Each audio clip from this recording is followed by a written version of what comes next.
বিসমিল্লাহির রহমানির রহিম। মাননীয় সংসদ সদস্যবৃন্দ, আসসালামু আলাইকুম। ফ্যাসিবাদের নির্মমতার শিকার অসংখ্য মানুষের কান্না আর হাজারো প্রাণের আত্মত্যাগের মধ্যে দিয়ে অবশেষে আজ থেকে পুনরায় যাত্রা শুরু হতে যাচ্ছে জনগণের ভোটে জনগণের কাছে জবাবদিহিমূলক সত্যিকার অর্থে জনপ্রতিনিধিশীল জাতীয় সংসদ। বাংলাদেশের জাতীয় সংসদের রাজনীতির এই ঐতিহাসিক মুহূর্তে আমি আল্লাহর দরবারে শুকরিয়া জানাই, যার অশেষ রহমতে আমরা একটি ন্যায়ভিত্তিক গণতান্ত্রিক মানবিক বাংলাদেশ প্রতিষ্ঠার লক্ষ্যে যাত্রা শুরু করতে পেরেছি।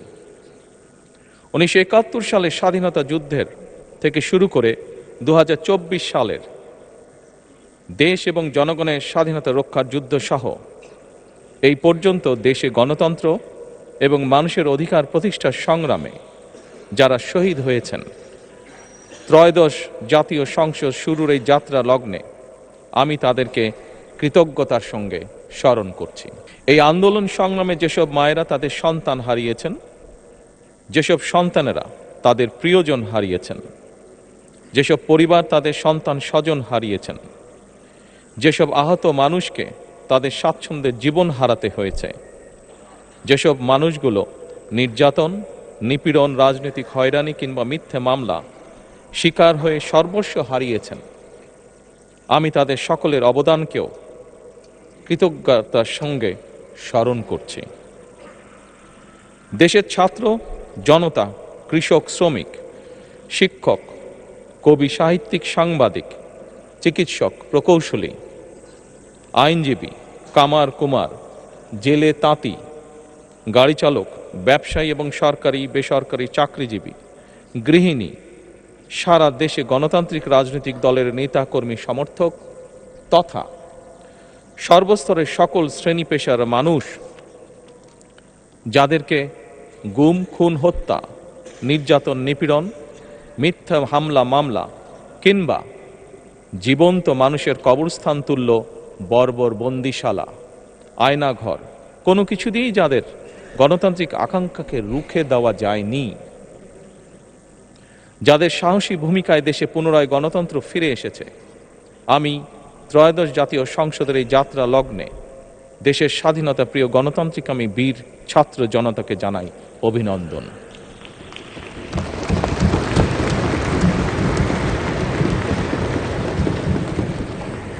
সম্মানিত সংসদ সদস্যবৃন্দ,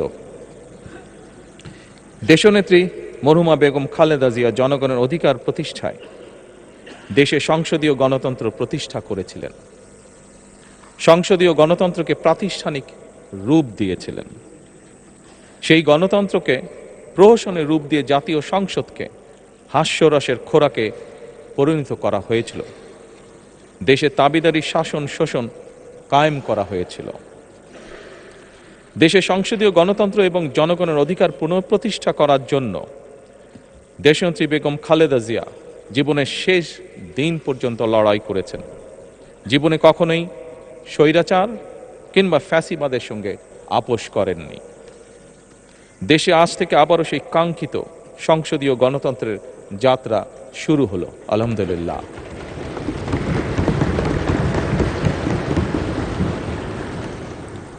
সংসদীয় রাজনীতি প্রতিষ্ঠাতা খালেদা জিয়া দেশ এবং জনগণের সাফল্যে এই শুভ মুহূর্তটি দেখে যেতে পারেননি। আজ তাই এই জাতীয় সংসদে দাঁড়িয়ে আমরা দেশ এবং জনগণের স্বার্থে আপসীর নেতৃত্ব, ব্যক্তিত্ব, স্মরণীয়, বরণীয়, অনুকরণীয় রাজনীতিবিদ মরহুমা খালেদা জিয়াকে গভীর শ্রদ্ধার সঙ্গে স্মরণ করছি। সম্মানিত সংসদ সদস্যবৃন্দ, দেশে বহুদলীয় গণতন্ত্রের প্রবক্তা এবং প্রবর্তক, স্বাধীনতার ঘোষক শহীদ প্রেসিডেন্ট জিয়াউর রহমানের একটি উক্তির কথা আপনাদের সামনে আমি স্মরণ করতে চাই। তিনি বলেছিলেন, জনগণই যদি রাজনৈতিক দল হয় তাহলে আমি সেই দলেরই আছি। অর্থাৎ ব্যক্তি কিংবা দলের স্বার্থ নয়, জনগণের স্বার্থই সবচাইতে বড়। এটাই বিএনপির রাজনীতি। আমি প্রথমবারের মতন বাংলাদেশ জাতীয়তাবাদী দল বিএনপি থেকে জাতীয় সংসদ সদস্য নির্বাচিত হয়েছি। জাতীয় সংসদের সংসদীয় দলের নেতা নির্বাচিত হয়েছি। জাতীয় সংসদে দলের প্রতিনিধিত্ব করলেও প্রধানমন্ত্রী হিসাবে আমি এই জাতীয় সংসদে দেশের প্রতিনিধিত্ব করছি। দল, মত, ধর্ম, বর্ণ নির্বিশেষে দেশের জনগণের প্রতিনিধিত্ব করছি। আমার রাজনীতি দেশ এবং জনগণের স্বার্থ রক্ষা করার রাজনীতি।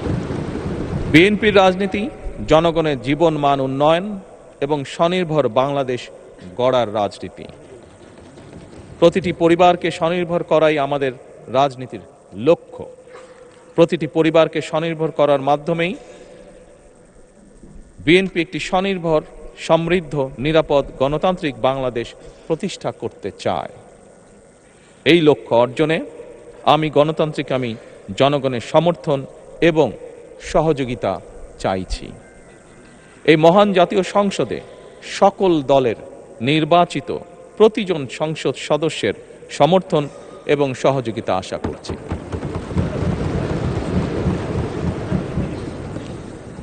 সম্মানিত সংসদ সদস্যবৃন্দ, আমি বিশ্বাস করি আমাদের দল কিংবা মত কিংবা কর্মসূচি ভিন্ন হতে পারে, কিন্তু তাবেদার মুক্ত, ফ্যাসিবাদ মুক্ত একটি স্বাধীন, সার্বভৌম, নিরাপদ, স্বনির্ভর বাংলাদেশ প্রতিষ্ঠায় আমাদের মধ্যে কোনো বিরোধ থাকতে পারে না, বিরোধ নেই।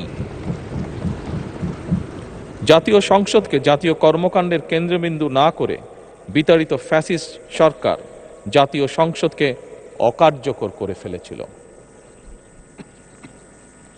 আমরা এই মহান জাতীয় সংসদকে সকল যুক্তি, তর্ক আর জাতীয় সমস্যা সমাধানের কেন্দ্রবিন্দুতে পরিণত করতে চাই।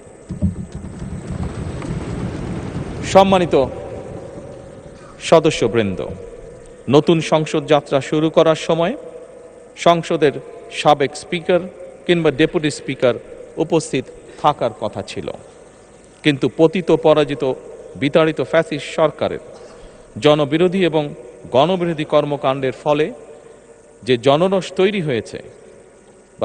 তৈরি হয়েছিল তাতে এই মহান সংসদের সাবেক স্পিকার বা ডেপুটি স্পিকারকে খুঁজে পাওয়া যায়নি। তাদের কেউ কারাগারে, কেউ নিখোঁজ কিংবা কেউ পলাতক।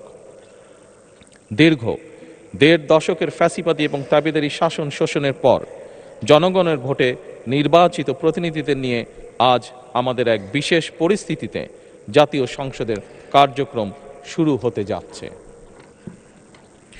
এমন পরিস্থিতিতে আমরা সংবিধান এবং সংসদের কার্যপ্রণালী বিধির বিধান অনুসরণ পূর্বক ত্রয়োদশ জাতীয় সংসদে সভাপতিত্ব করার জন্য আজ আমি প্রবীণ রাজনীতিবিদ এবং 5 বারের মতন নির্বাচিত জাতীয় সংসদ সদস্য জনাব ডক্টর খন্দকার মোশাররফ হোসেনের নাম প্রস্তাব করছি।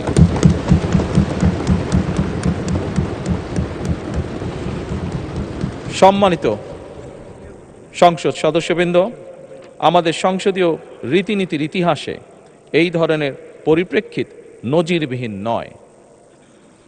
1973 সালে তৎকালীন প্রধানমন্ত্রী মরহুম শেখ মুজিবুর রহমান ওই সংসদের সদস্য মাওলানা আব্দুর রশিদ তর্কবাধীশের নাম প্রস্তাব করেছিলেন এবং তার সভাপতিত্বে বাংলাদেশের প্রথম সংসদের প্রথম অধিবেশন শুরু হয়েছিল। আমি জাতীয় সংসদের সকল সম্মানিত সদস্যকে স্বাগত এবং ধন্যবাদ জানাই। আল্লাহ হাফেজ। বাংলাদেশ জিন্দাবাদ।